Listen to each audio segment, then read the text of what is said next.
오늘의 성경 이야기 시작합니다. 구원, 그 이후 하늘의 상급. 세 번째, 하늘의 상급은 무엇을 말하고 있는가? 이 시간에는 하늘의 상급은 무엇을 말하고 있는가를 살펴보겠습니다. 우리는 지금까지 믿음이 먼저인가, 행위가 먼저인가에 대한 질문을 따라가며 구원이 신앙의 최종 목적지가 아니라 시작점이며 그 이후로 성화된 삶을 통해 열매를 맺어야 한다는 사실을 살펴보았습니다.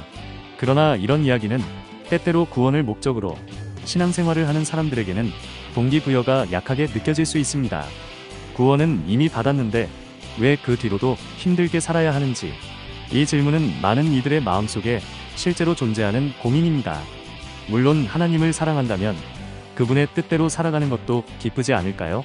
라고 말할 수 있지만, 우리는 앞서 변화된 삶에 대해 나누며 하나님의 뜻대로 살아가는 일은 항상 기쁜 감정만으로 이루어지는 것이 아니라 때로는 무겁고 힘겹고 포기하고 싶을 만큼 버거운 과정임을 분명히 이야기했습니다.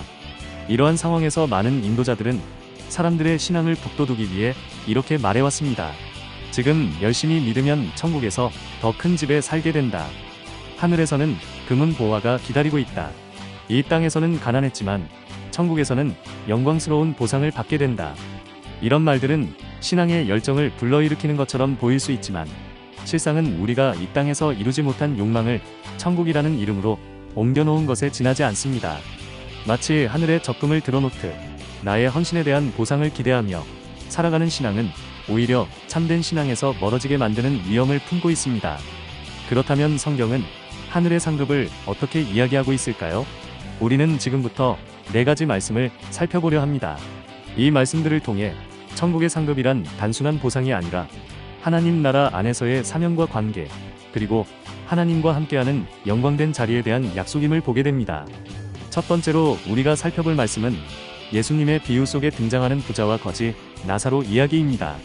이 비유는 누가복음 16장 19절에서 31절에 기록되어 있으며 매우 흥미로운 묘사를 담고 있습니다. 지옥에 떨어진 부자는 고통 속에서 말합니다. 아버지 아브라함이여, 나사로를 보내어 내 혀를 서늘하게 하소서.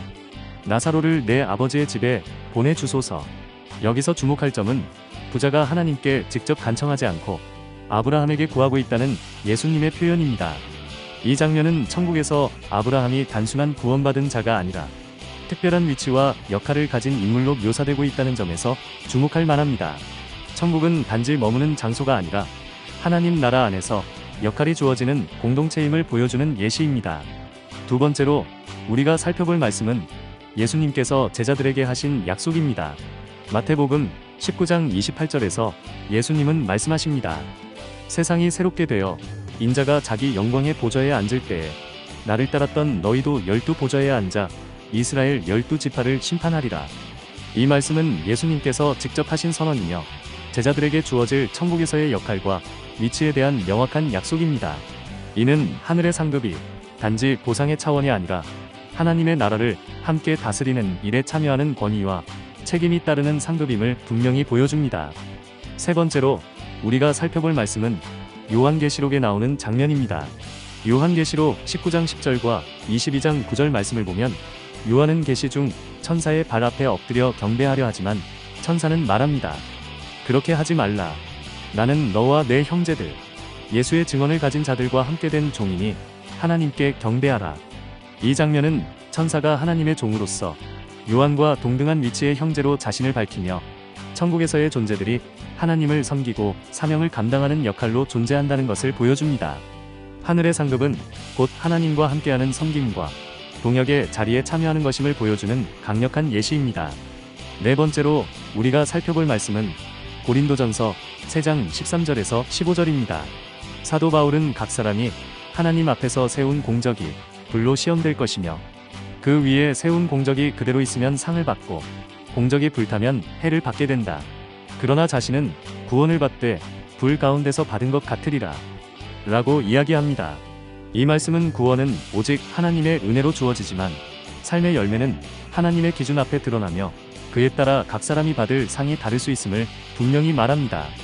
이 상급은 금은 보화가 아니라 하나님의 뜻에 따라 살아온 삶의 무게와 진정성에 대한 응답입니다. 우리는 모두 동일한 구원을 받습니다. 그러나 이 땅에서 하나님의 말씀에 순종하며 살아가는 변화된 삶이 단지 천국에서 보상을 더 받기 위한 조건이라면 그것은 참된 신앙이 아닙니다. 그런 동기부여는 오히려 우리를 신앙의 본질에서 멀어지게 하고 보상을 위한 신앙이라는 거짓된 길로 이끌 수 있습니다. 반대로 참된 신앙도 분명 동기를 줍니다. 하지만 그 동기는 이 땅에서 누리지 못한 것을 하늘에서 채우려는 욕망이 아니라 하나님의 나라에서 그의 뜻에 맞는 자로 쓰임받고자 하는 간절한 소망에서 비롯됩니다.